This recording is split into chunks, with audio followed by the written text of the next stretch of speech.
Roses are red, violets are blue. This is a SmartLess. Coming right at you. Oh, that's genius. Yes, wonderful. And cue the music. SmartLess.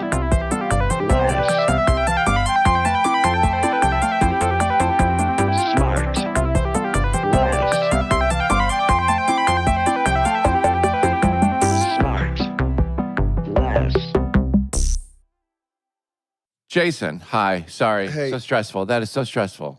We have sometimes, every once in a while, we'll have tech difficulties. Yeah, Yeah. listener, we apologize if we were late today. Well, would we have been late with the listener? How does it work? Not like that. But it's a good, I get where you're going with it. And yeah, we're more an apology to our special guest. Yeah, I'm so sorry, Whom- special Whom guest. Sean and I don't know who it is yet. Yeah, so sorry.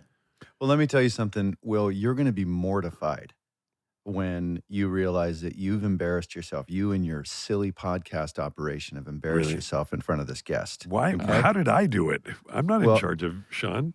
Yeah, but you're going to feel the most embarrassment No, because Somebody no. should be. That should be. Yeah. It's not even. It's. I mentioned Scotty. This one's firmly on Scotty. Yeah. And I feel like this is his department. He's in the tech department. Yeah. Over at their house. Yeah. And he's head of IT, and he fucked up. I know nothing. I know nothing. Well, I where- hand him my iPhone. where is Scotty today? What's his excuse? Yeah. He's working in the back in his little studio. So he's doing his things instead of doing your things. That's right. There's the problem. The priorities have shifted. Yeah. They Ah. have shifted.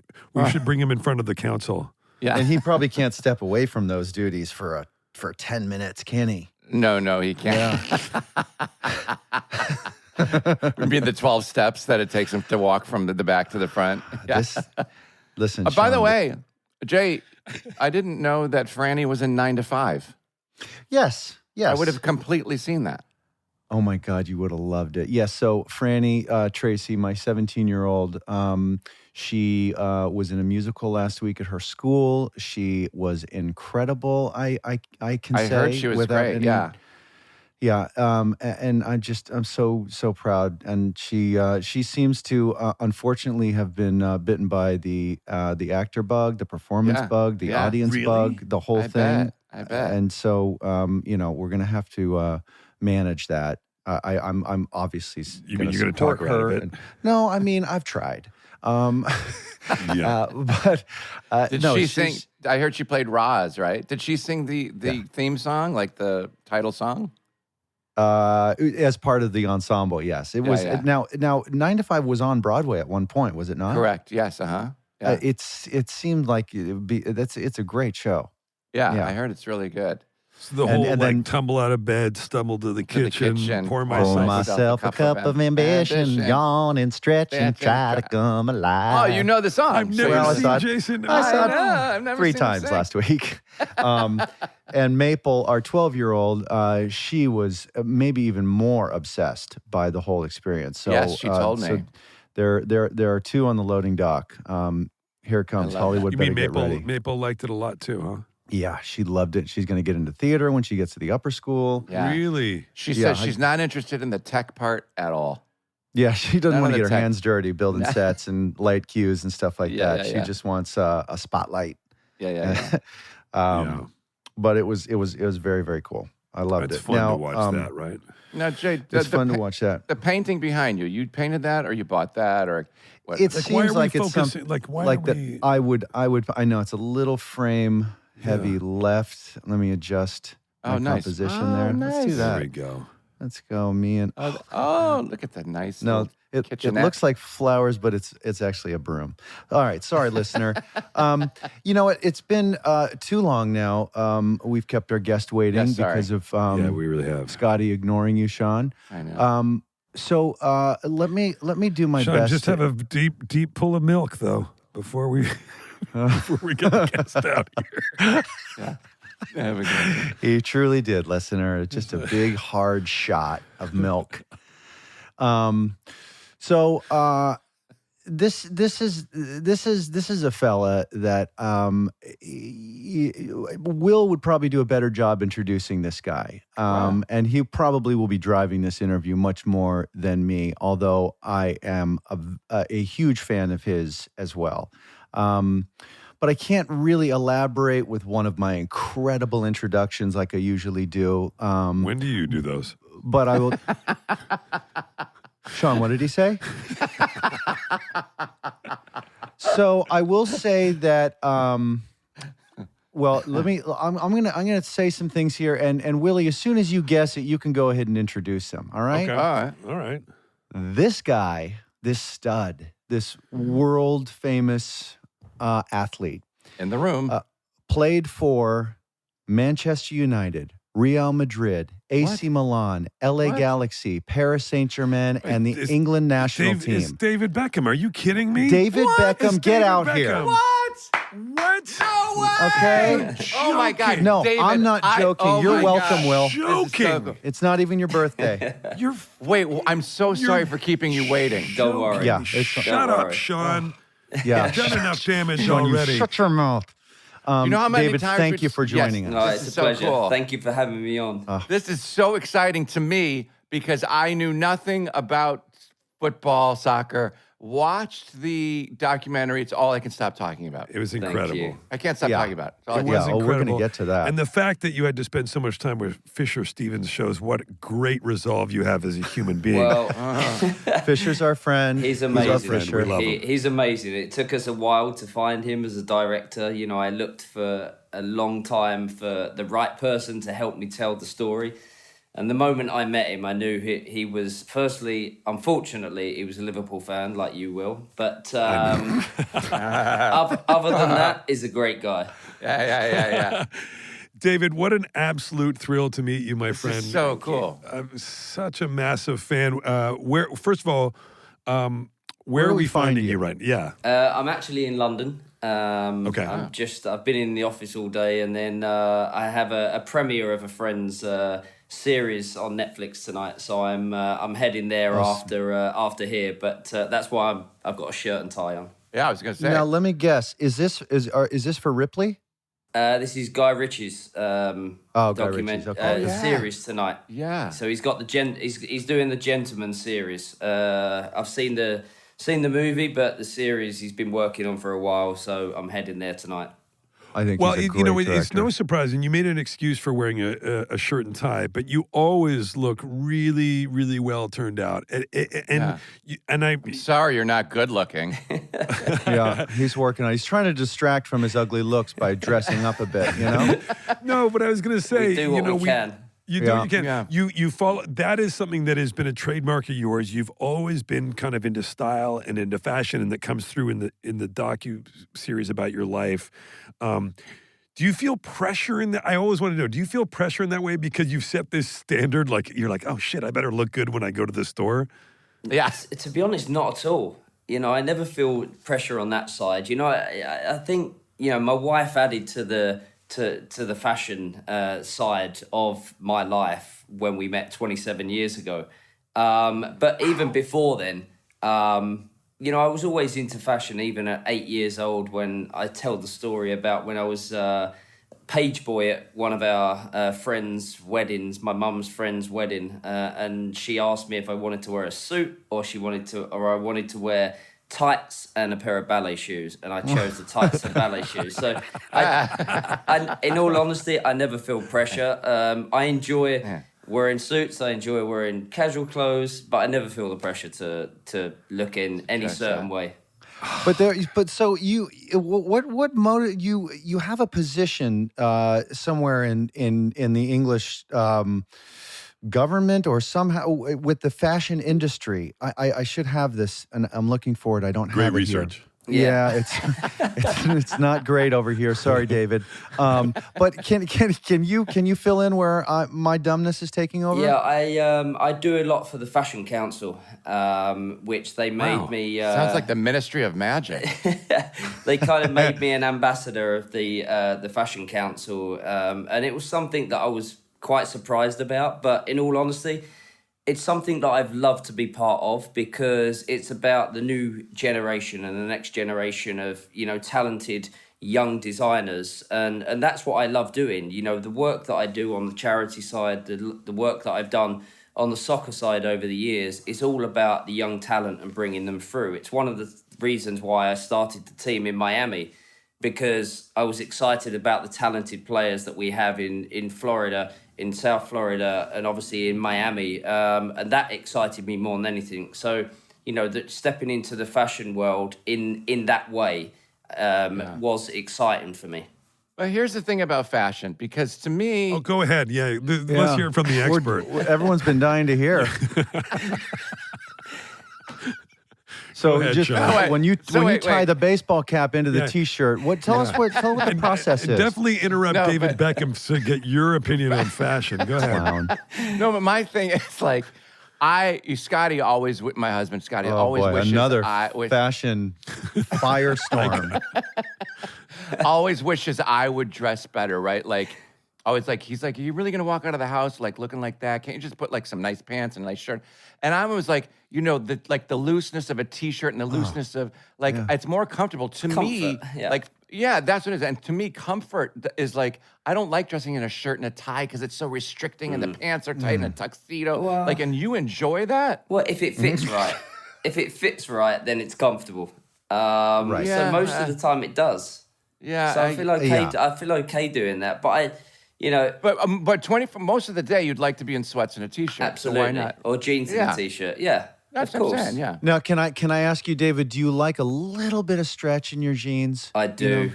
I do. It's nice to have a little bit of stretch in the jeans. Yeah. I get a lot of heat for the stretch I prefer in my jeans, but No. us athletes, David, we've got nice sized Oh, legs boy. and a real motor I agree. behind us, and Yeah. so we need some room when we sit real down. motor. Huh? We need room in You know? our jeans. I agree. Jason's Yes, we do. Jason's a little different from you, David, in that he's got the kind of thighs that are made for playing video games. You know what I mean? He looks like he's been sitting he's got atrophied limbs.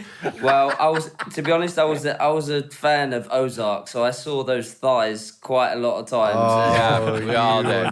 This Yeah. is take your time through this section, they David. look good. They look good. Thank you. He's Now, a very handsome boy. I'm shy. To wrap up the fashion side of it, I'm curious. Will, I'm curious if you like going to these fashion shows. Do you like sitting front row and seeing all the fashion forward stuff? To be honest, I very rarely go to the shows other than my wife's show. I've gone to a couple of the shows over the years, but I don't go to as many as people think I do. But the ones that I have to go to now, and I want to go to, obviously, are my wife's ones. hers. So I enjoy that. Yeah. Does she make men's Yeah. clothing? She doesn't yet. She made me a pair of jeans, actually. She should send you a pair, and they fit well. So she made me a pair of jeans the other day. So we'll see. I don't know what she's going to go into next, but she's doing very well. She's a very hard-working woman. So, we'll see. She's always looking for new projects. Yeah. I think I saw a video of you at the show the other day, and she came over and gave you a big kiss, right? Well, she gave me a big kiss because obviously it was quite an emotional one for her. These shows are always emotional for obviously the work that she puts in, and then it's over in like 8 minutes. That's what I'm saying. So So I got invited to an Armani one in Milan. Yeah. So I flew halfway across the world because I never been to a Whose fashion mail show. were you accidentally getting that week? So we fly around halfway around the world. I go sit in the front row of this Armani fashion show. It's 2 minutes long. Yeah, I know. I'm like, what? It is amazing, but she was emotional because she's also got a broken foot at the moment. Oh, Yes. So she broke her foot. Funny story. We went skiing. She came for 2 days. She kept on saying, I'm not going to ski. I'm not going to ski because I've got too much going on. So she then went home after 2 days, left me with all the kids. She was stretching in the gym. And by the way, Victoria's the biggest fan of the podcast, by the way. Is she? Oh, no that's way. so sweet. We love this her. morning, I don't think I've actually never had so many texts from her during the day on the lead up to this. She literally texted me at 3:00. She was like, "Have you done the podcast yet?" And I was like, "No." And then this morning at breakfast, she was like, "Okay, I'm going to give you some pointers. Don't try and be funny." She said, No. "You guys usually focus on actors and not so much athletes." Obviously, I've listened to a few of the athletes you've had on, but she was like, "Don't talk too much about soccer because these guys are intelligent and." All the people that are listening to these podcasts are people like me, she said. So she said, I don't want to listen to soccer the whole way through this. So, you know. Right. We're going to cover a little bit of it, and Tracy's just going to have to deal with it. Yeah. Believe me. First of all, let's say that we're fans of Victoria's. Yeah, first and foremost. And so, huge. hello, Victoria. I'm we're so a huge happy you're fan. listening. Yeah. Secondly, I'm sorry to say that when she says we're intelligent, she must be talking about a different podcast. Yeah. And thirdly, Same. we're going to talk about football, aka soccer, which, by the way, we covered this. Yeah. Soccer is actually an English term. Everybody thinks it's an American term, but you, David, probably know. Soccer is an abbreviation of association football, and they called it soccer. Yes. Right, David? Yep, that's true. Oh, I didn't know that. Yeah, it's not American. So, Wait, soccer. David, so where let's get where into did the ER come from? Soccer. Yeah. like the way they do rugby and they call it rugger.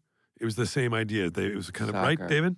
By the way, this is the first time I'm hearing this, so I'm just agreeing Yeah. with you, Will. It's just, you know, Oh, yeah. I agreed.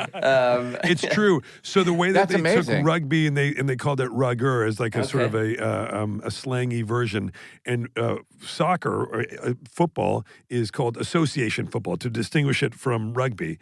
It's called association football, and then they just took the sock from association and called it soccer. Anyway, Wow.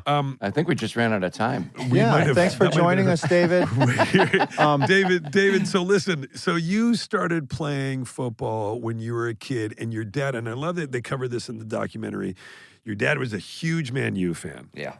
growing up. And then you go and become one of the great Man U players of, and when you say Manchester United, you think David Beckham. But you started the Man U Academy as a little kid, right? Well, I'm an East End boy, so I'm from the East End of London, and obviously I started actually at Tottenham's academy and Arsenal's academy as a young kid. Oh. So What about West Ham? Were you? I was, West Ham wanted me to go down and train with them, but I was obviously at that point I was having to decide between Arsenal and Tottenham. My grandfather was a season ticket holder for 50 years at Spurs at Tottenham, so I decided to go with Tottenham. So I spent a couple of years training at Tottenham till I was 12 years old, and then Manchester United noticed me down in London. They invited me up to Manchester, and that's when it all started. And I moved up to Manchester when I was 15. Wow. And let me bring Sean into the conversation. Sean, when David said that he's an East End boy, did you start humming Pet Shop Boys to yourself? Don't lie. Absolutely. Yeah, me I love that song. Wait, but I have a question about the doc, because now I know everything about you. And I'm obsessed with you like the rest of the world. And so, Like the rest of the world. By the way, are rest you of the just going world. to go off topic because we're just getting on? No, to no. his It's about football soccer. career? It's Okay. about football. So because in the documentary, the thing that blew my mind was when the whole country turned on you in that moment, in the moment of the documentary and the moment in your career. And I was at home not knowing anything, not involved with like the ins and outs of like the crowd and the game and everything like that. I'm going, why are they booing the greatest player? Like they should be supporting you. So what is the mob mentality of turning on the best player in England, Well, I think in the world? I think the English have always had that mentality of build someone up, knock them down, and then watch them get out of that again. And once they get out of that, there's a lot more respect there. But I think, I made a mistake in 1998 with the red card, and I owned up to that mistake. And then I had to spend the next 3 or 4 years trying to get through these games and the seasons and the abuse that I was getting.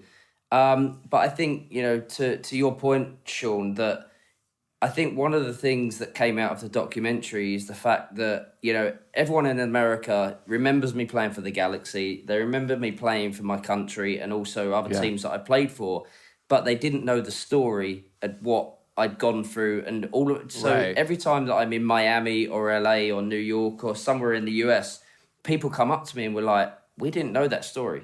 Like, just like you've said. And I suppose for a lot of people, the documentary was a reminder of, firstly, how bad it was, and sometimes, and also for people to actually know the story. So it was quite hard talking through it, actually. Yeah, it's it humanizes, and look, you at a certain point, and you know this, David, and certainly you guys know this to a different degree, not the same way that David does, but you are your own person, but then the public owns you in a way. They own this idea of you, and you play for England, you captain England, they kind of in their mind, they kind of own you. So if you Yeah. fuck up in whatever way that they perceive, they're like, "Hey, man, you don't get You to owe us." you don't get to Yeah. make mistakes. You're right, Yeah. right. You don't get to be human." Yeah. And oh, boo hoo, David. Oh, you're a rich, famous, blah, blah. And it's like, well, I'm still a person who wakes up in the morning and then makes mistakes. Yeah, and you can't hide, I'll bet, right? Yeah. No. England is such a small place in comparison to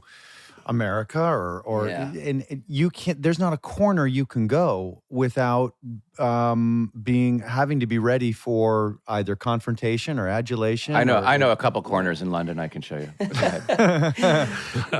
Is there a place on the planet that you found that you can go and you can have relative anonymity and just bop around? Well, one of my, and I talk about it in a documentary, after the World Cup, the place where I went was New York, because Victoria was Yeah. there with the Spice Girls and she was on tour, and my escape was New York. So I thought, no one really kind of knew me in the US at that point. They kind of knew some soccer fans knew who I was, but Because of actually MLS, right? Yeah, but me actually going there was an escape for me. But then the media was so intense at that point, I kind of disappeared for a few weeks, and then by the time I came back, I thought, and I talk about it in the documentary, I thought they'd have forgot everything, and they didn't. So it was kind of difficult at the time, but obviously being with a Spice Girl at that time, they were at the height of their fame. So, it was kind of both worlds colliding, and then, and I think that's why probably I got, some of the abuse that I got. And in all honesty, I accepted it, I got on with it, and I knew the only way of me getting over it was working harder and being protected by Sir Alex Ferguson. I know, but you were so young to go through that process and to learn that that's how you get out of it. Like, how do you? You're so young. Was it comforting at all to know that in England that is kind of what white hot fame looks like? That's the kind of treatment that you get. So therefore, need not take it too personally. It's just that's the way they kind of do media there. Well, I suppose you do think like that to a certain point, but you do take a lot of the stuff that is going on personally. Yeah. A lot of the things that are being said. But I kind of knew deep down, even though I'd not been through anything like that throughout my career up until that point, I knew deep down that I would be okay. I don't know how. I just knew that I was protected at Manchester United. I was protected by Sir Alex Ferguson. But the thing that I got upset mostly about was, my grandparents got affected by it, my sisters, my parents, and that was what upset me more than anything. Yeah. Why would let me ask you this, David? And it comes out. It's something that I've always sort of suspected, but it comes out glaringly in the docuseries. And is that how much is that support of you? Like you mentioned your family, Sir Alex Ferguson. How much was having that core group of people supporting you? Was that the thing that got you through? Yeah, that was exactly what got me through. Obviously, my friends and my family, I've always had good, close friends, and my family are an incredible support for me. They always have been. And I've been lucky with that throughout my whole career. Even at, a very young age, my parents supported me with whatever I did. But the one thing that got me through on the football side was the support of Sir Alex Ferguson, was the support of Manchester United, and probably the biggest was my teammates and the fans, because every other stadium that I went to around the world, I got abused. But at Old Trafford, whenever I went over and took a corner or a free kick, the whole stand jumped up, and that was. And that was it was like a big family. So, that's what got me through. Yeah, you and your player, you and your teammates were like brothers. I've seen a few different things. I saw that one, I forget what it was. It was you, the five of you kind of reminiscing and going. Do you remember that it came out a couple years ago? The class of 92. Class of 92. It's Yeah. so good. I watched that when I was in the UK a couple of years ago. I just loved it. And obviously known as potentially the greatest dead ball kicker of all time. I mean, you had a movie named after you, Bend It Like Beckham. Which Yeah, is that's so cool. I know. That's I know. insane. It was kind of amazing, actually. Sean, if they did it for you, they do eat sloppy joes like Sean or something. You know what I mean?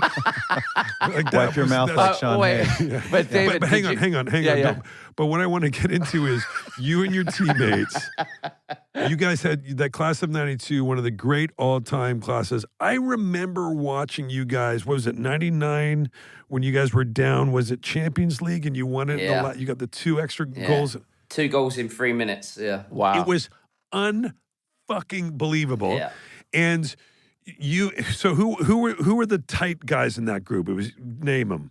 Well, we were all tight, in all honesty. No, yeah. But obviously, the lads that grew up together was me, Gary Neville, Phil Neville, Nicky Butt, Paul Scholes, Ryan Giggs. So we all grew up like that. That was the class of 92 because obviously we all Those are the came Neville through in brothers. 1992. The Neville brothers.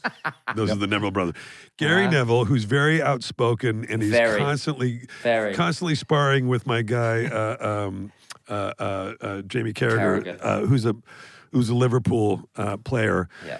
Gary is always on Sky Sports saying something controversial. He can't help himself. Is that right? I love that. That is exactly right. And he's always been the same. He's always been controversial. He's always been able to talk a lot. And the funny thing, the relationship between him and Jamie Carragher, they used to hate each other as players. They did. That rivalry was so intense, but they're best of friends now, which is amazing to see. I have a feeling Victoria is about to come in and stab David with her headphones. She is. I feel like this is the weeds she's talking about. I wish I was at home and I'd bring her in. Trust me, she's so jet. She actually said to me at breakfast, she was like, "We should have done it. Why am I not doing it?" She was That's true. Exactly. No, we're gonna give her her own hour. I will just say this, and then we'll leave it. Okay. I feel like I'm the David Beckham of my crew, of the SmartLess Sure. crew. These guys are my supporting. We're the ball. And I would, Except for the barely, looks, the fashion, and the athletic ability. barely, Yes. barely. Now, David, what part of the documentary were you most excited for the public to learn about you that perhaps they didn't know before? To be honest, I was nervous about the whole thing. When I retired 8 years before, or 10 years before, it was actually 10 years, people wanted me to do it then and there and then. And I wasn't actually ready to kind of look back. I was ready to kind of just jump into something else, which was the club in Miami. But then about 2 years out from my 10-year retirement kind of anniversary, we started to discuss it and talk about it and think, okay, maybe this is the right time. So I don't know. In all honesty, one of the reasons why I wanted to do the documentary was for my family. I wanted them to have something all in one place for them to watch and for them to look back and reminisce. And that's what really we created. There was a hell of a story there from the upbringing to the different clubs that I played for, to the ups and the downs. And my career was always kind of a roller coaster. But obviously, I was very lucky to be as successful as I was because of the teams that I played for and the teammates that I had. Right. And now, did you have was there a moment where you thought, how am I going to chase this high of all of this success that I had? And if not, what made you get out of that feeling of God, I can't chase this high forever. What am I going to do? Well, in all honesty, I'm shocked with the reaction to the documentary. I can't believe Really? the reaction that we've had to the documentary. I never. Well, you should be surprised that even I watched it.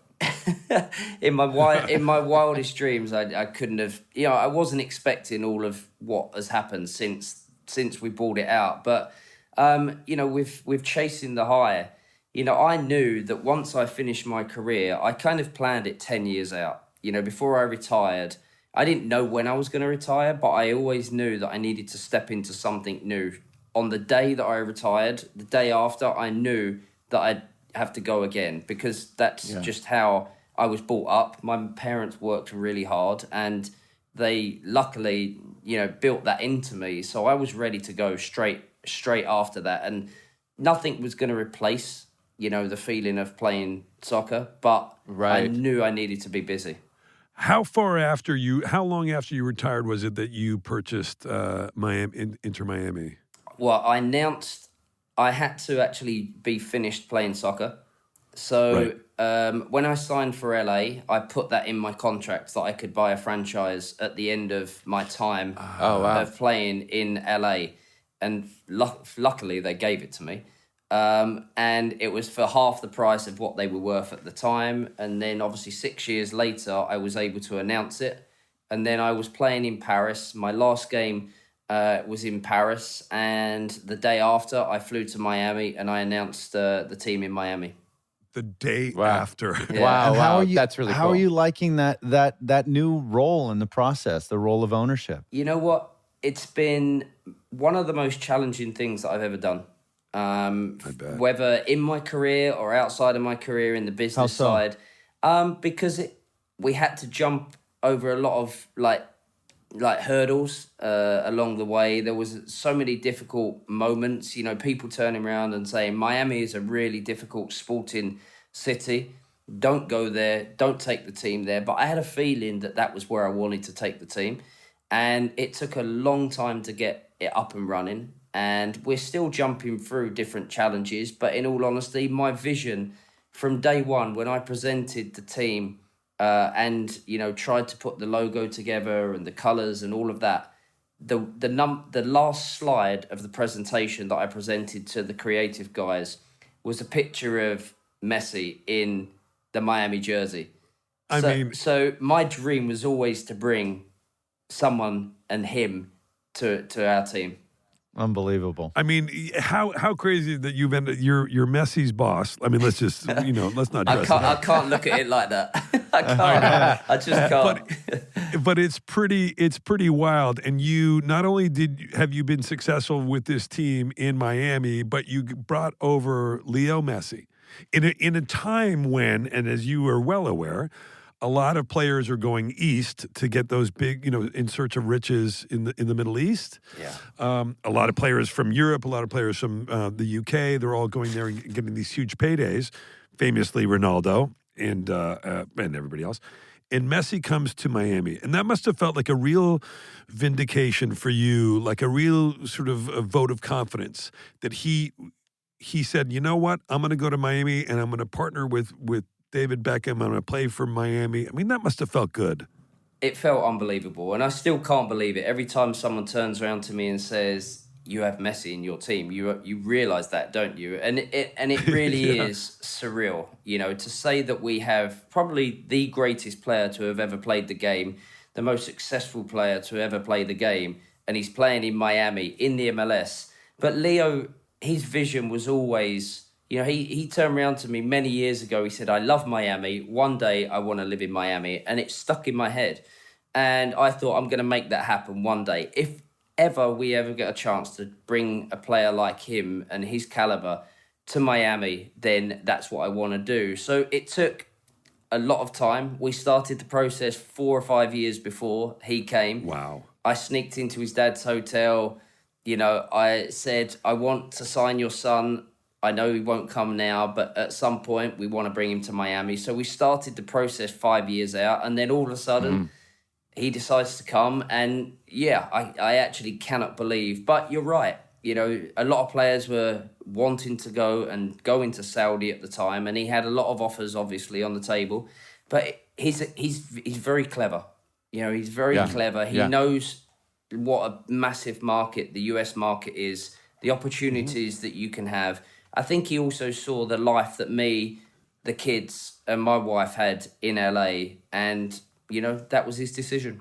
Yeah, I mean, and then you also got Suarez and Jordi Alba. I know. Sergio Sergio quite Busquets. a lineup. I know. I do get a little bit of stick from my Madrid mates because we're building a Barcelona team at the moment. So at some point, we might have to bring some Madrid players in. But it's very exciting. Well, obviously bringing these global superstars into American soccer is hugely important. It's something that you basically started, if I'm correct, and the sport has consequently been growing in the United States quite a lot since Since you then. started playing for the Galaxy, basically. Yeah, yeah. And so you kind of started a thing going there, and it's reached its current zenith with Messi. Are you bullish? Are you confident that that American soccer will continue to grow and someday be on par with our American football and baseball and basketball as far as notoriety and attendance and licensing and Yeah. TV rights, all that stuff? At the end of the day, it's hard to be as big as, baseball, American football, basketball, because, it's just what it is. But I think we have a real opportunity with soccer in the MLS and in the US. And I was bullish back in 2007. I knew that firstly, moving from Real Madrid to the LA Galaxy, when at that time, I think there was 13 or 14 teams in the league wasn't as established as it was. There wasn't a big TV deal there. There wasn't a big Apple deal. All of these things weren't in place. So I arrived and it wasn't as professional as I'm used to. But I knew that I wanted that challenge. I always loved the US. I always wanted to live in US. And my decision at that time was criticised quite heavily. And I was criticised as an athlete at that time. But I wanted that. I wanted that challenge. And I could see, what the future looked like in the MLS. And luckily, there's been a lot of people that have really put a lot behind this league, and now it's gone from one extreme to the other, and now we need to continue to grow it. And what can we do? What can we do to sort of grow the sport? I really, as you pointed out, I'm a massive Liverpool fan. By the way, my only piece of advice I'll ever give you, David, when it comes to football, because you're one of the all-time greats. I will say this and you've got a good coach manager over at Inter Miami, but you know what I'm going to say? Who needs to come in because he's about to be available? I know. Is my guy. I know. Jurgen. And you know what? If you can bring Jurgen over and let me be the three Willie, of us will don't you go for start dinner. crying. Don't you start crying again. You're I gonna love get Jurgen you're gonna Klopp get so an much. earful. I must admit, even as a Manchester United fan, I love Jurgen. I love his character. I love his personality. I love what he brings to the sport. And to hear him say that he's leaving Liverpool, and obviously being a Manchester United fan, I'm going to get killed by some of my Manchester United Who cares? friends. Say it. But Say it. No one's listening. I'm sad to see him leave. I'm sad. Yeah. What he's done for the club and what he's done for the sport has Pull been him close to incredible. your breast in Miami. Well, Go get him. David, you should know we've this. not got much money left. So, Listen, we're gonna put it together.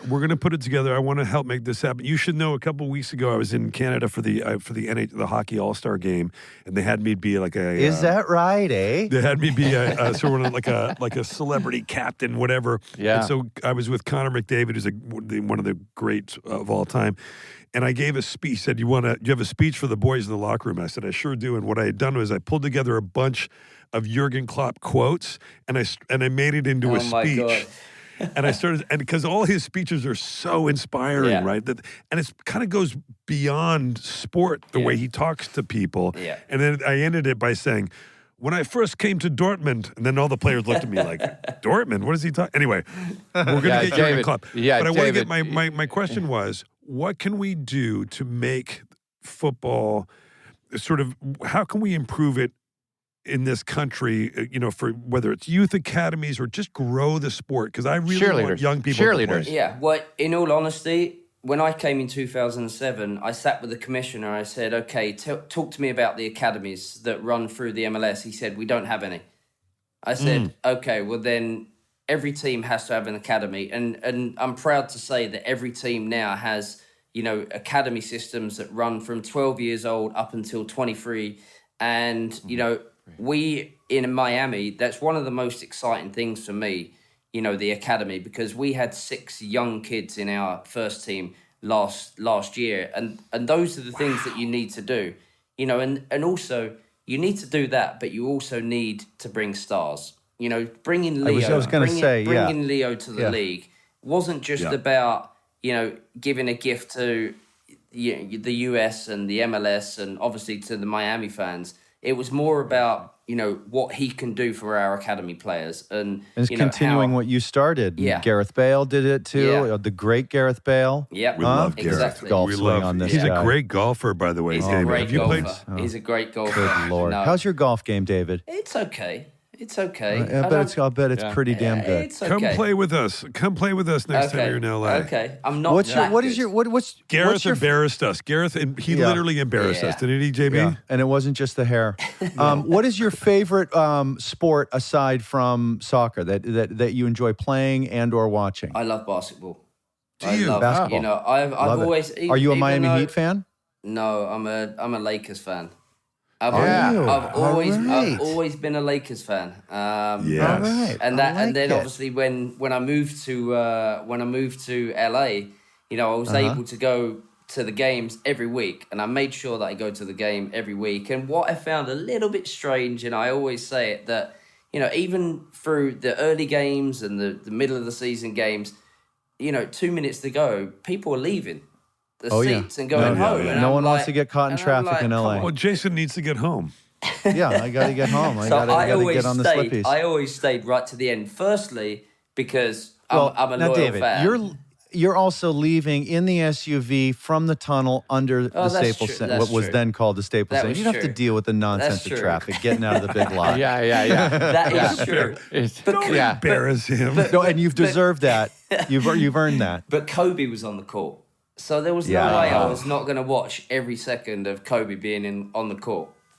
Yeah, Yeah. I get it. So it was I more get it. about that than anything else. So I'm a Lakers fan. Yeah, that makes sense. I'm a Lakers fan too. David, we have every once in a while we get a lucky caller will break through with a question. And Oh, I don't know no. if you're seeing it there on God. your board.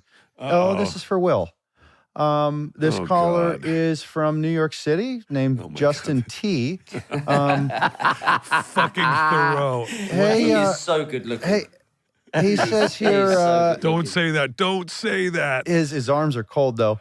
So Will, he says I love the show. Will, you've always been a huge Liverpool supporter. As you know, your guest Mr. Beckham has at times not had the warmest of receptions by Liverpool fans, but because he is a wonderful man and a top bloke, he has generously forgiven them. My question is, as a Liverpool fan, would you like to use this moment on the record and on behalf of all Liverpudlians to apologize to Mr. Beckham's beautiful face and admit that you were wrong and you should shut your big fat mouth? That's a question. First of all, less of a question and more of an opinion when he says. There's "Shut a your lot big of fat opinion mouth." there. Yeah. There's a lot of. Any apologize? I will apologize for all the Reds fans out there because Wow, you're not going to be able I'm to go back to Anfield. I know it's true. I'm going back to Enfield in May because I want to see Fair warning. Jurgen before he wraps it up. But no, I will apologize for rude behavior for sure. I will. For sure. Looks like It's not he's got a gonna follow-up okay. question here. He's got a God. follow-up question Oh, no. also for Will. Jesus. At night, do you use moisturizer on your chest or just regular prescription burn cream? And he says he can just take the answer off air. He's hanging up now. He's unbelievable. Yeah. David, love I have a Justin. question. I know. We all do. We all He's do. got great If arms. it- if What it- is the arms? Why has he always got his arms out?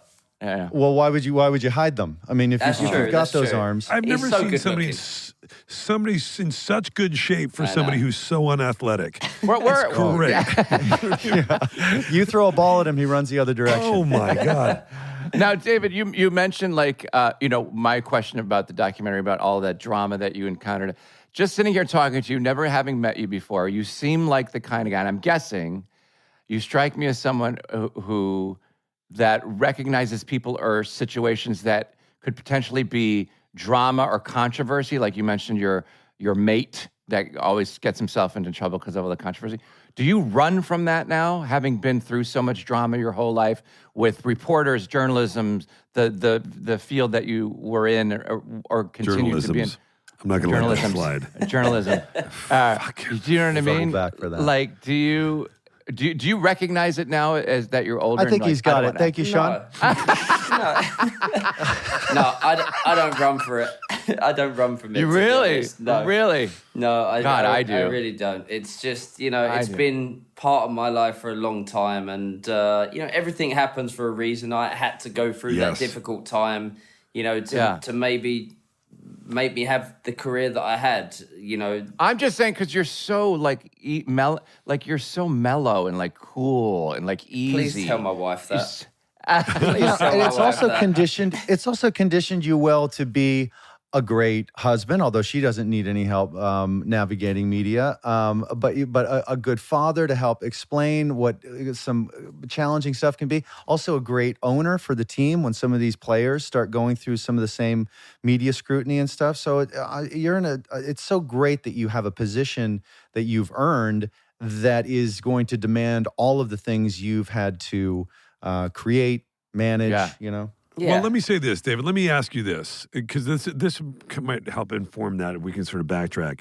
Are you obviously you've done a lot. We've talked about a lot of these things. Are you happy right now with where you are in life? I'm so happy. Without crying, answer the question. I'm so, I am very happy. I'm very happy because, I feel very blessed to have had the career that I've had and played for the teams that I have and experienced that. And the one thing that I always wanted for me, I was lucky I met Victoria when I met her because I always wanted to have kids young. I always wanted to have kids that lived through my career with me. And I was lucky. The 3 boys all lived through most of the teams that I played for. Oh, that's great. Obviously, That's really cool. And that for me was a really important part of my life.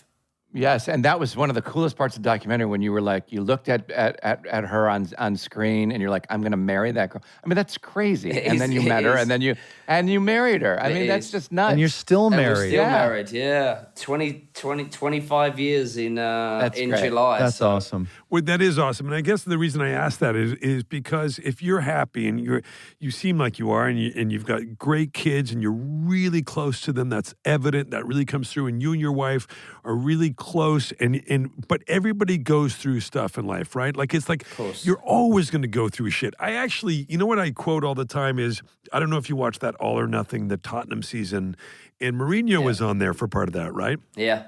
It was great. I advise people to watch it. It's really good. But I love one of the things that he said and is that I remember at halftime he was talking to the players and he said, look, the other team is going to score. They're going to have possession. The question is, how do you cope? And if you can cope with that, and it's true with life. I think about it all the time. There are going to be times where you're not going to have your best day, where somebody else is going to get the thing you want, where blah, blah, blah, blah. Yeah. But how do you cope with it? And if at the end you end up being happy, then that was your journey, right? That was it. And that's one of the things I think me and Victoria probably both get emotional about. And after watching the documentary, after everything was over and we watched it finally, that's the one thing that we looked at each other and was like, I don't know how we got through, the last 27 years, but we did. And we have an amazing family. We have amazing businesses and we're happy. And of course, when you're with someone for that amount of time, of course you have your ups and downs. Everybody knows that.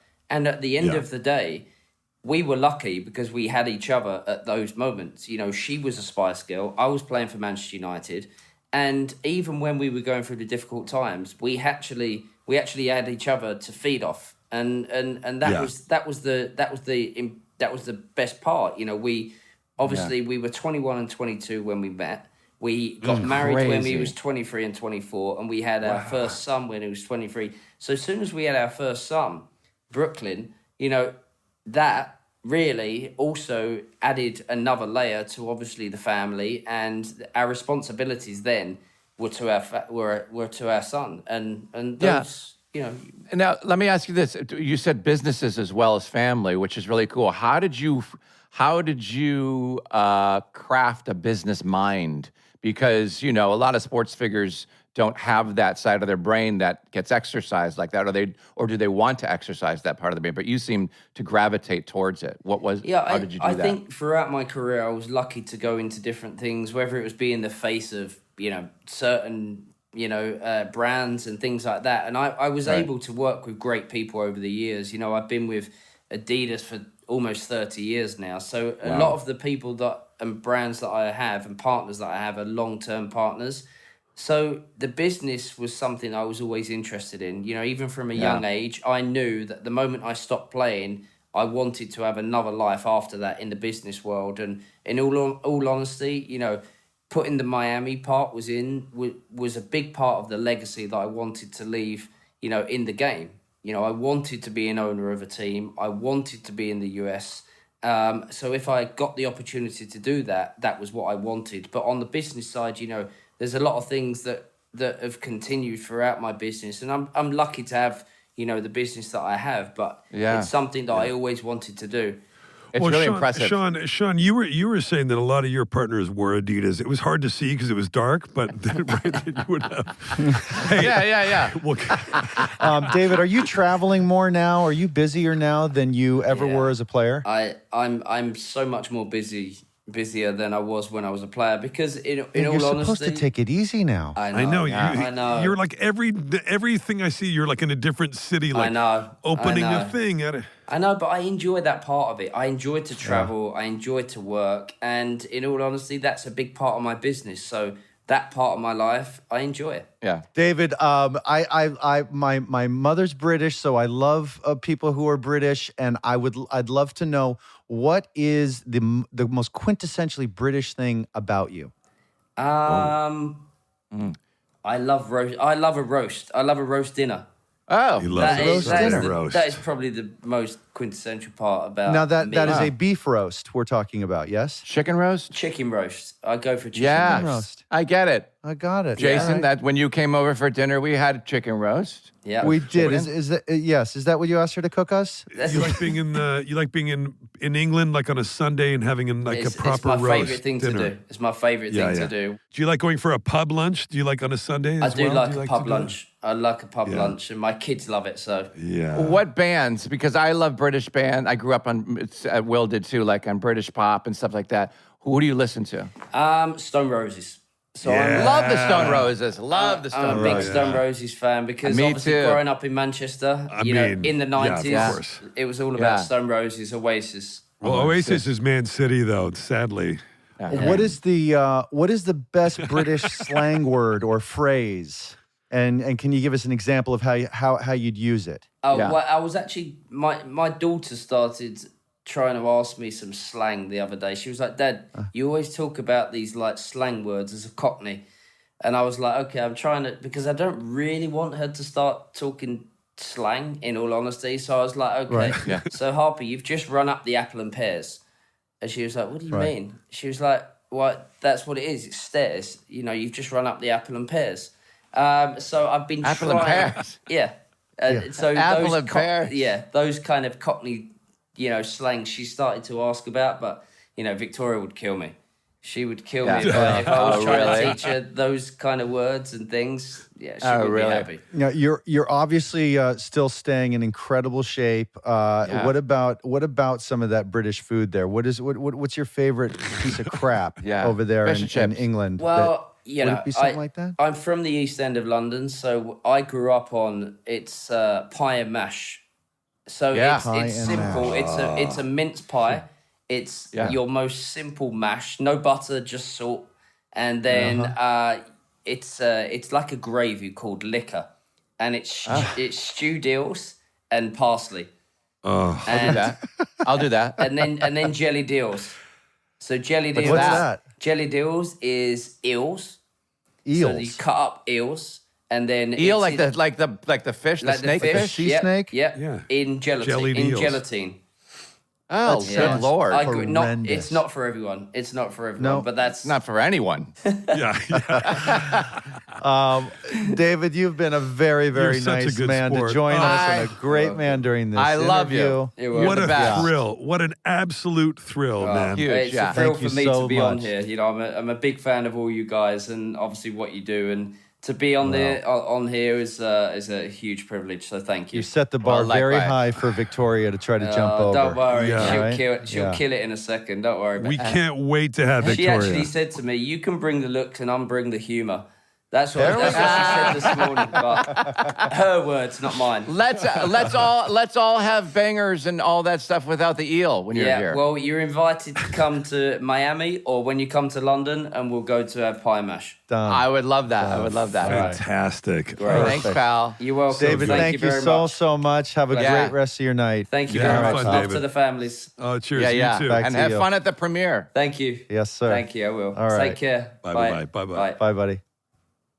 That was incredible. Also, I'm good for your birthday, Christmas. That was Yep. that was incredible. Yeah, wow. I did not see that coming. Like, Me I was neither. like, oh, I'm not And going to know who the soccer player. I'm not going to know who this person. When you And kept it's saying, fucking like, Will, you're going to know, I'm like, what is he talking about? Yeah. But, you know, to our We got listeners out Shanny there, back on? Like, we got Shanny again? Like, no, you know? but like, so to our listeners, like me and Sean, we're not big soccer fans, but we make a commitment to you in the audience that if we're going to bring somebody on that does something you have no idea about, they're going to be charming. They're going to be uber famous. Yep. Okay. And they're going to walk you through it. They're going And to by the answer way, all your and questions. sometimes they're not going to be any of those things. Yeah, sometimes. Okay. And then we just won't air those What are episodes. you, a lawyer? We've got a can full of them. But JB, you know what was great about him? You kind of hit it on the head, which is he was able to articulate exactly what we want to know about him, right? Yes. So you ask him, and he's so open and Yes. real. And I love that, and it's evident that he's I think it's part of being English, so that he's very down to earth. And he's so charming. He's not over his skis. He's very in tune with his family, and he's just down to earth. So he can talk in a way that's very accessible. Yeah, that's why I'm like, well, how are you so mellow? Yeah, it's not, Sean, it's not hard. If you just if you just smile a little I know, bit, I'm just Sean, like, And by the way, and just get out into the world too. Every you know what I time- mean? yeah. He's the Be guy who's nice out to doing people. shit. You're exhausted if you go to Larchmont. Like, what are you? You know, it's so sad. That is true. It's fucking true. This guy's true. going all over the world. You know what? He's getting into the world. He's out there, man. I know. No, here's the other thing. Every time you guys said MLS, I was like, ooh, real estate. I thought you were talking about real estate. Exactly. Yeah. I got so excited about like, Right. Was he sending a listing? By the way, maybe we can. I see Maybe photos? I'm so giddy at the thought of. I mean, I guess I'm now a Miami fan because I really love you Beckham. are. So I think I'm a Miami. Even though Farrell's gonna be mad because he's a LAFC guy, and we love Will a lot. We like the battle. Yeah. And we like the battle. So we don't want to get in trouble with that. But right now we want to help David. Help. Jurgen Klopp to Miami. Yeah. I will. Don't you? Here come the tears again. Yeah. Well, if that happens, though, Yes. Willie, I'll then move to you'll Miami. have but you'll be an LAFC fan, Yeah. and then you'll be a Miami fan. Yes. Yeah. So you basically your fandom will be literally by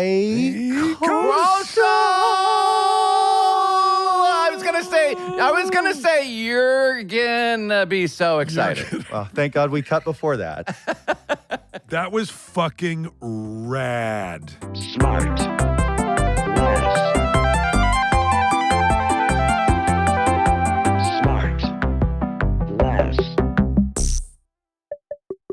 SmartLess is 100% organic and artisanally handcrafted by Rob Armjarv, Bennett Barbaco, and Michael Granteri.